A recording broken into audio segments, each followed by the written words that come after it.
কালকে থেকে আমার খারাপটাই আছে, তবে খারাপটাকে আমার খারাপ মনে হচ্ছে, ওটা ছোটোখাটো সমস্যা।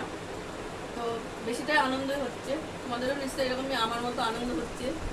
কালকের খবর দেখে আর কি সবার ভালো লেগেছে, মানে সত্যি। তো যাই হোক, নমস্কার, গোপাল বনের পরিবারের সকলকে অনেক অনেক স্বাগত জানাই। তো কালকে খারাপ বলতে রাত্রেবেলায় আর কি যখন দুধ জাল দিতে দিয়েছি, সমস্ত কিছু ভাত টাত হয়ে গেছে, তারপর দুধ জাল দিতে গিয়ে দেখি গ্যাস শেষ হয়ে গেছে। এবার ছোটো গ্যাসটা আমার বুকিং হচ্ছে না অনেকদিন ধরে, তার জন্য ঘরে ডবল সিলিন্ডার থাকতেও আমি গ্যাস রাখতে পারিনি। সকালবেলায় ফোন করলাম গ্যাসওয়ালাকে, ফোন বলল এই সে গ্যাস দিয়ে যাবে। ভালো কথা, ওটা সঙ্গে সঙ্গে তার মানে ভালোই হলো, খারাপ হলেও ভালো কাজটাই হলো, সঙ্গে সঙ্গে দিয়ে গেছে। আবার বাসন মাজতে যাবো, দেখি মোটর খারাপ হয়ে গেছে। তারপরে বাবা বাড়ি আসলো, তারপর মোটরটা ঠিক করে দিল, দিয়ে এখন জল উঠছে, কাজকর্ম সেরে নিচ্ছি, তার জন্য রান্নাবান্না যে করতে পারিনি। তো দেখো চিড়ে কলা আর এসে খেজুরের গুড় দিয়ে দই দিয়ে খাচ্ছি আর কি। ছেলেকে তো দাদুর থেকে ভাত নিয়ে খাইয়ে দিয়েছি, মেয়ে হচ্ছে ওর ছোট্ট মার এমনিতেও ঘরে থাকলেও ছোট্ট মার ঘরে গিয়ে খাবার নিয়ে এসে খায়, গিয়ে দেখেছে ওর ঠাম্মার ডিম দিয়ে কি একটা বানিয়েছে, সেটা খেয়েছে, আর আমি খাচ্ছি, ওর বাবাও চিড়ে খেয়ে গেছে। তো চলো আজকে কী কী ভিডিও বানায় দেখি, খেয়ে নিই আগে। তো আজকে রান্না হবে কচুরলতি। প্রচুর দেরি হয়ে গেছে, ছোটো মার সঙ্গে আজকে গল্প করেছি, মন খুলে আনন্দ করে নিয়েছি। তোর বাবাও বাড়ি চলে এসছে, কিন্তু আমার উপর একটুও রাগ করেনি কেন দেরি হয়েছে। তো ও জানে আমি আনন্দ করছি, আজকে আমার আনন্দের দিন, সেই উপভোগটা আমাকে করতে দিচ্ছে। তো কেন আনন্দ করছি সেটা তোমরা আমাকে দেখেই বুঝতে পারবে, আমি কিন্তু মুখে বলবো না। আমি এইসব ব্যাপার নিয়ে কোনো কথা বলতে চাইছি না, কিন্তু এর মধ্যে তোমরা বুঝেই যাবে। আর এদিকে গোকুলকেও স্নান করাতে হবে, এটা বসিয়ে রেখে আমি গোকুলকে স্নান করাতে যাব। তো দেখলেই তো তেলের ওপর রসুন, কালো জিরা আর কাঁচা লঙ্কা ফোড়ন দিয়ে কচুলতিগুলো দিয়ে দিয়েছি, তারপর ঢাকা দিয়ে দিলাম। এই দেখো, আমাকে দেখে কি কিছু বুঝতে পারছো আমি কেন আনন্দ করছি? দেখো দেখো তাহলে কি ও পনির খাবা?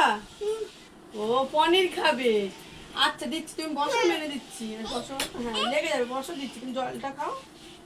ঠিক আছে, ভালো ছেলে তো। তো গোকুলকে স্নান করে সোজা আমি কিন্তু আবার রান্নাঘরে চলে আসলাম। আর এই কচুরলতিগুলো কবেকার রান্না জানো তো? মঙ্গলবারে, সেই ভোটের আগের দিন ফ্রিজে ছিল, যতই রাখা হোক তবুও শুকিয়ে গেছে। আর তারপরে কালকে আবার কেটে রাখা হয়েছে, ফ্রিজে রাখা হয়নি, তাতে আরও শুকিয়ে গেছে। তো যার জন্য আমি আর কি সিদ্ধ করিনি, ডাইরেক্ট আমি তেলের মধ্যে দিয়ে ভাজা ভাজা করে নিলাম, ভাজাও হয়ে গেছে দেখতেই পাচ্ছ। আর সর্ষে অল্প একটু আছে বলে আমি একটুখানি হলুদ দিয়ে জল দিয়ে আর কি সর্ষেটাকে গুলিয়ে নিলাম, তারপরে ওর মধ্যে দিয়ে দিলাম। তবে আমি এটা কাসুন্দি দিয়ে করবো, কাসুন্দি দিয়ে অনেকবার খেয়েছি, তো আজকে সর্ষে কাসুন্দি দুই রকম মিশিয়ে করবো, রসুন ফোড়ন দিয়ে দেখতে পেলে খুবই ভালো লাগে খেতে। এদিকে মেয়ে ঘরটাও কিন্তু ঝাড় দিয়ে নিল, তো মেয়ে হাসতে ভিডিও করছি বলে। তো এই দেখো সেই কাসুন্দি আমি একটু বাড়িতেই রাখা হয়েছে, বাড়িতে একটা লোক আসে, তো ওই লোকটা প্রত্যেকবার এসে আমাদের দিয়ে যায়, তো এইটাই রাখি, আর বেশি রাখা হয় না। এখানে মনে হচ্ছে 350 মতো আছে, ওর বাবা রেখেছে আর কি। তো দেখো আমি কাসুন্দিগুলো আর কি দিয়ে একটু নাড়াচাড়া করে নিচ্ছি, এরপরে একটুখানি মিষ্টি দিয়ে নাড়াচাড়া করে নামিয়ে নেবো। আমি যেভাবে রান্না করলাম তোমরা তো দেখতেই পেলে, তাছাড়া আমি বলেও দিলাম তোমরা একবার এরকমভাবে খেয়ে দেখো, খুব ভালো লাগবে।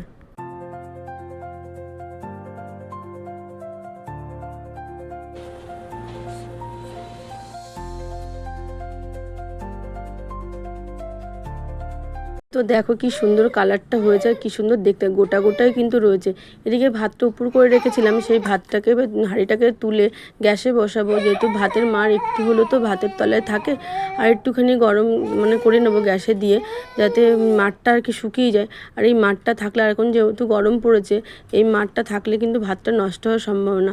এটা আমি কিন্তু জানতাম না, এটা আমার শাশুড়ি মা আমাকে বলেছে, যখন আর কি আমি নতুন বিয়ে হয়েছে, আমি এটা তো করতাম না। তো আমাকে বলেছিল যে সবসময় নুড়ি দেবে, নেউড়ি দিয়ে।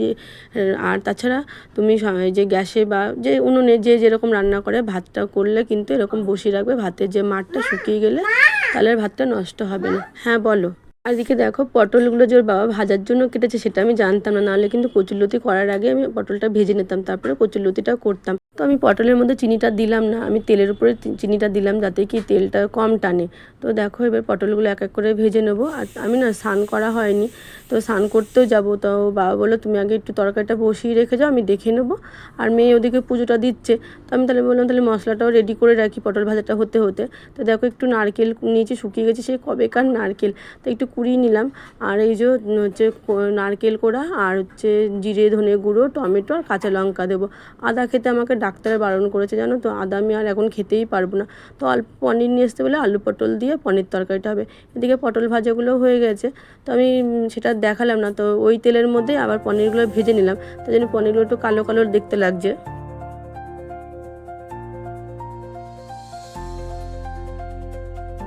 কড়াইটা গ্যাসে বসিয়ে দিয়ে তেল দিয়ে দিয়েছি একটু, তারপরে দেখো সাদা জিরা, শুকনো লঙ্কা, তেজপাতা দিয়ে ফোড়ন দিলাম। আদা খেতে পারবো না শুনে কেমন লাগছে, আমি না সব তরকারিতেই প্রায় আদা দিয়ে থাকি। আর আদা ছাড়া কি বলো, মাছ মাংস ভালো লাগে খেতে, তো এই নিরামিষ তরকারি কিন্তু একটু আদা দিলে ভালো লাগে। তো আলু পটলগুলো একটু ভালো করে ভেজে নিলাম, নাড়াচাড়া করে ঢাকা দিয়ে দিলাম। আর ওর বাবা বললো তুমি স্নান করতে যাও, আমি দেখে নেবো। তো একটু দেখো ভাজাটা হয়ে গেছে, বাবা গ্যাস বন্ধ করে দিয়েছিলাম, স্নান করে চলে আসলাম। তো স্নান করে এসেই দেখো আমি প্রথমে গ্যাসটা জ্বালিয়ে হলুদ আর চিনি আর এই মশলাগুলো দিয়ে ভালো করে কষিয়ে নিচ্ছি। এরপরে এদিকে দেখো আমার মেয়ে কত সুন্দর করে ফুল টুল দিয়ে ঠাকুরকে সাজিয়ে নিয়েছে। তো এই দেখো পুজো দিচ্ছে কত সুন্দরভাবে।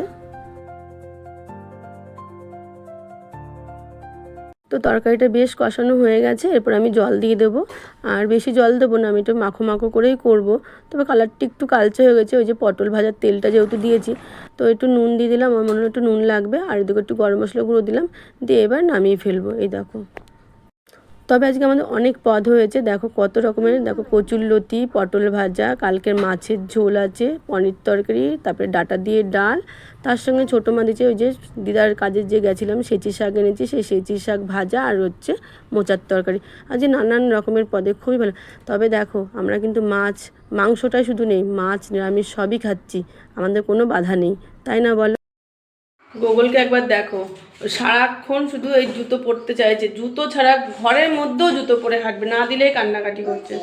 এখন যাবো জামা কাপড় নিয়ে, এই যে ছাদে ও যাবে। আর রোজকার তো আমার এইরকম কাচাকুচি থাকবেই, মেলা থাকবেই। মা বলো, মা মা মা দেখছি, হ্যাঁ দেখছি তো মা, হ্যাঁ দেখছি তো। হুম হুম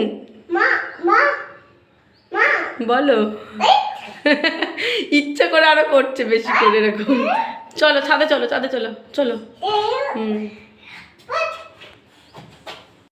দেখো আকাশ বাতাস সবাই কিন্তু সুন্দরভাবে নিঃশ্বাস নিচ্ছে, খুব শান্তি লাগছে। তো দেখো আমাদের বেল গাছটাতে কীরকম বেল হয়েছে, না আবার থোকা থোকাভাবে বেল হয়েছে, বোঝা যাচ্ছে না হয়তো। আমার গুগল তো বেল বেল করে পাগল, তাই ওকে একটু দেখাতে নিলাম। যা খেয়েছিস সব হজম হয়ে গেল, ঠিক আছে? কোথায় গেলি? দেখেছো কীরকম টুকি টুকি, একবার এদিক দিয়ে ওদিক, ওদিক দিয়ে এদিক। হ্যাঁ, এত একটা জায়গায় বসতে হয় তো। হ্যাঁ বসে যাও, হ্যাঁ বসো বসো, হ্যাঁ সোফার উপর বসো, হ্যাঁ বসো, এই তো বাহ, বসে যাও, বসো বসো বসো, ওখানে চুপটি করে বসো। খেয়েছো না এখন? সারাক্ষণ এইরকম দৌড়াদৌড়ি করবে, মানে একটু স্থির নেই। যতক্ষণ ঘুমাবে, ঘুমালেও মানে স্থির থাকে না, তখনও পা হাত পা ছুটতে থাকে। হ্যাঁ, সবাইকে বাই বাই করো। জুতা, হ্যাঁ বলো কেমন। এই তো জুতো তো সবাই আমরা দেখতে পাচ্ছি। বলো কেমন। কথা বলছো না কেন? হয়ে গেল। হ্যাঁ জুতা তো, ওটা কার জুতা? কাকার জুতা। রেখে দাও, কাকা ধুয়ে দিয়েছে, রেখে দাও। সব জানো কোনটা কাকার কোনটা দাদুর। হ্যাঁ কাকা। ইস, সারাটাক্ষণ এইভাবেই চলবে। হ্যাঁ বলো। আমি জামা কাপড়গুলো মেলে নিই।